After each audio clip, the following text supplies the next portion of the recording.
Today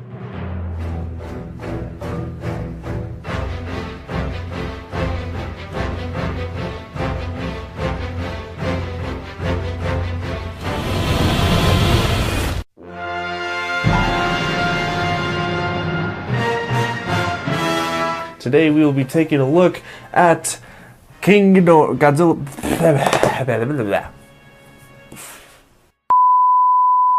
Hey G fans, gojifan93 here, and welcome back to day 18 of the Godzilla-thon. Today we will be taking a look at Godzilla vs. King Ghidorah, 1991. And the only thing I have to represent this film is my little Treadmaster King Ghidorah figure. That's all I have of 1991. I really don't have anything else. So I actually don't even think I have any Mecha King Ghidorah figures at all.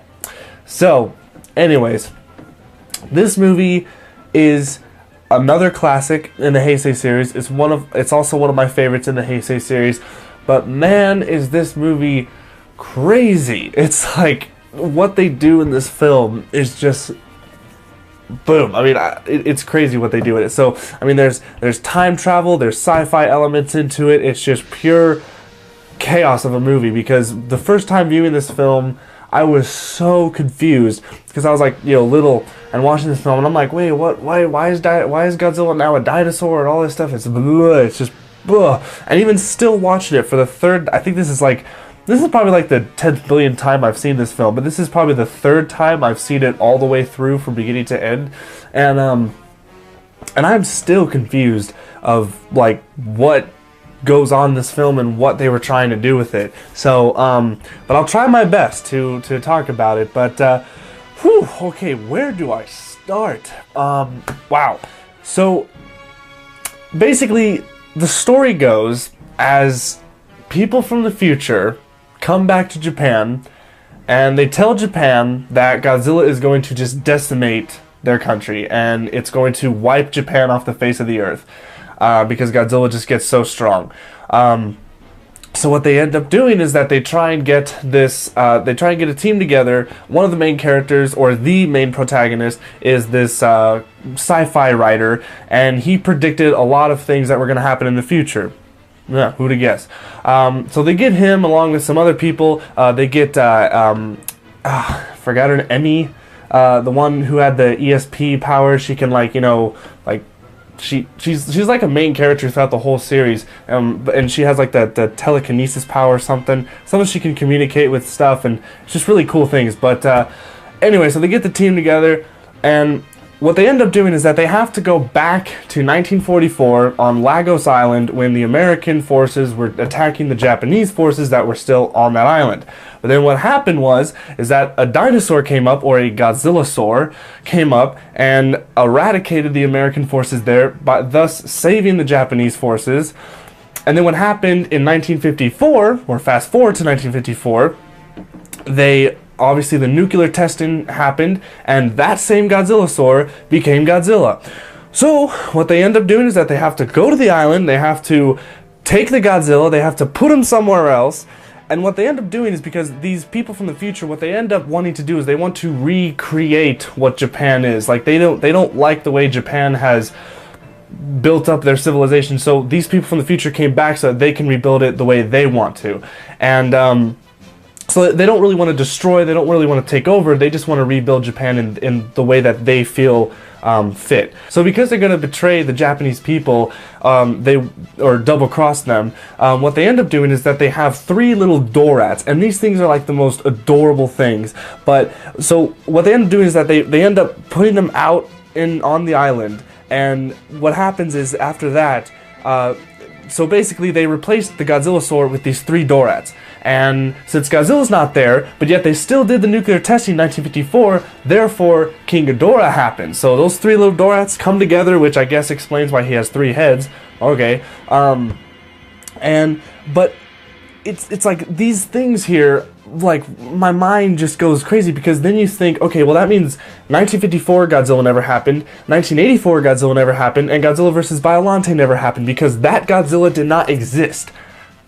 I don't know, but that's what they're saying. And another thing that I noticed, probably the second time viewing this film, I noticed that, if you guys think about it, you know how King Ghidorah is a space monster? Well, if they said in this one that those 3 Dorats were genetically manufactured, which means they were kind of like mutants in a way, and then because King Ghidorah was mutated, well, into, you know, the King Ghidorah we know from the nuclear bomb, doesn't that mean King Ghidorah is actually a mutant in the Heisei series?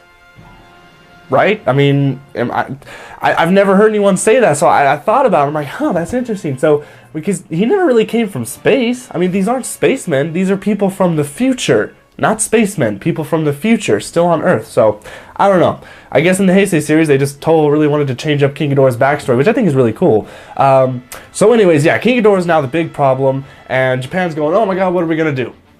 Well, turns out, it doesn't matter where you put Godzilla because there's nuclear radiation everywhere. Because it's a message saying that humans are bad and nukes are being built everywhere and it's terrible. But anyways, so yeah, Godzilla becomes stronger with 20th century nuclear radiation compared to 1954's, power of radiation or whatever. So this Godzilla is way bigger, way meaner, and way more powerful. And to add to it, there was a submarine that ran into Godzilla, which even gave him more strength. So perfect, right? So what they end up doing is that Godzilla ends up going straight for King Ghidorah. They sit King Ghidorah on him, and they have an awesome battle. And I love this fight. This fight is awesome. It's pure. It's just pure Godzilla goodness of a monster brawl. I love it. And also we get Akira Takarada. And also we get Akira Ifukube's music back. He comes back to compose the rest of the films, except for Space Godzilla. But he comes back for this film. It's classic. It's just right at home as a Godzilla movie.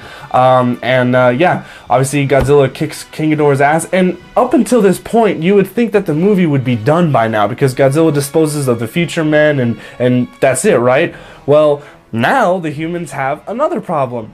Godzilla's back, so now they gotta figure out how to deal with him. So they're like, well, what are we gonna do?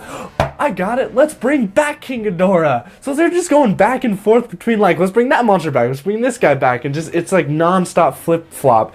And, but what they end up doing with King Ghidorah is that they end up turning him into Mecha King Ghidorah. So they go into the future to grab the dead corpse of King Ghidorah, which is still somewhat alive. They bring him back, revive him as Mecha King Ghidorah to go fight Godzilla. Complete role reversal with these two monsters. First, Godzilla was kind of a good guy taking care of King Ghidorah. Now, Godzilla's the bad guy taking care of, and Mecha King Ghidorah is the good guy trying to take care of Godzilla. And in the meantime, there was this general who was part of the Japanese forces on Lagos Island, and now he's a dinosaur expert kind of guy. And what happens is Godzilla goes right up to his building, and there we get this scene. And I know a lot of you guys know what I'm talking about. It's like one of the classic scenes. Also, probably one of the most funniest scenes in a way, if you think about it. So Godzilla just looks at this guy, and they have like this stare down. There's like sad music playing, and he's just going, "You were the monster or you were the dinosaur that saved me, but now it's ironic because now you're destroying my city. Thanks," But so he's crying. Godzilla's kind of like looking at him. Godzilla's kind of like, I don't know if Godzilla felt anything. I mean, Godzilla's probably just looking at him going, why is that guy staring at me? But then it just turns out to be a big old, yoink, and just blows him up. Godzilla does a roar, and he's just, the guy's just like crying, and all of a sudden he just gets blown up. I think he knew he was going to die anyways. But that's just a really funny part. That part kind of comes out of nowhere. But yeah, so, the rest of the movie just plays out as a normal Godzilla film. King Ghidorah, Mecha King Ghidorah fights Godzilla.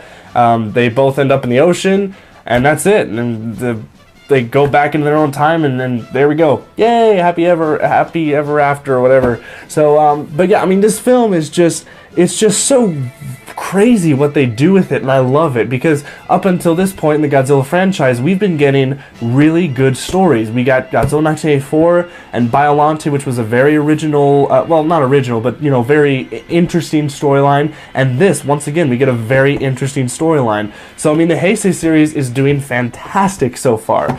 Yeah, so that's really all I can say. It's once again, I tried my best to talk about the story. It's still kind of confusing, and you know, there's a lot of loopholes, there's a lot of plot holes that, you know, are in this, and you can nitpick and do all this stuff, but ultimately it's still probably one of the best Godzilla movies. I love it to death. I could watch this movie again and again. I cannot wait for this one to come out on Blu-ray on May 6th. I cannot wait to get it.